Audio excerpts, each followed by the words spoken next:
নমস্কার, আমি ডক্টর শুভদীপ পাল। প্রতি বছর নভেম্বর মাসে সারা পৃথিবীতে বিশ্ব সিওপিডি দিবস পালন করা হয়।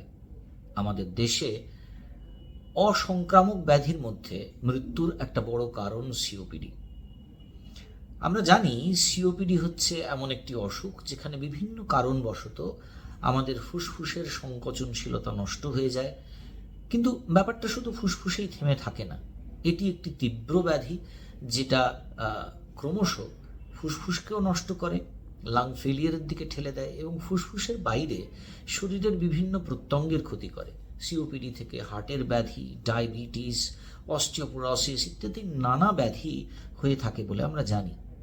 এবং এই জন্য সিওপিডিকে নিয়ন্ত্রণ করা, সিওপিডির চিকিৎসা করে সুস্থ থাকা বিশেষভাবে প্রয়োজন। পিএফটি বা লাং ফাংশন টেস্টের মাধ্যমে সিওপিডির তীব্রতা নির্ধারণ করা, তার ডায়াগনোসিস করা, ইনহেলেশনের মাধ্যমে তার চিকিৎসা করা, এ সম্বন্ধে জনসচেতনতা আস্তে আস্তে বাড়ছে। আমি আজকে আপনাদের দৃষ্টি একটা সম্পূর্ণ অন্য দিকে আকর্ষণ করব। সিওপিডির পেশেন্টদের ভালো থাকার একটা মূল মন্ত্র চিকিৎসার সঙ্গে থাকা, চিকিৎসকের সঙ্গে থাকা।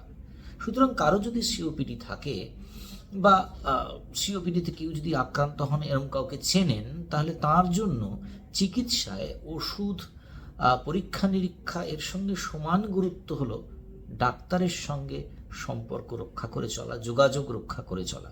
আমরা অনেক সময় ভাবি ভালো আছি, ডাক্তারবাবু ডেকেছেন 6 সপ্তাহ পরে, তো 6 মাস বাদে গেলেই বা ক্ষতি কী? ব্যাপারটা ঠিক এত সোজা নয়। সিওপিডির ক্ষেত্রে এমন অনেক লক্ষণ থাকে, উপসর্গ থাকে, যা আপনার চোখ এড়িয়ে যেতে পারে এবং যার জন্য আপনার চিকিৎসকের পরামর্শ নেওয়ার সঙ্গে সঙ্গে তার কাছে চিকিৎসার জন্য যাওয়া ফিজিক্যালি ভীষণভাবে প্রয়োজন।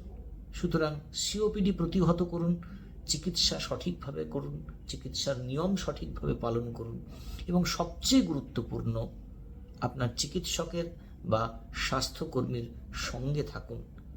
Please keep in close contact. সবাই ভালো থাকবেন। নমস্কার।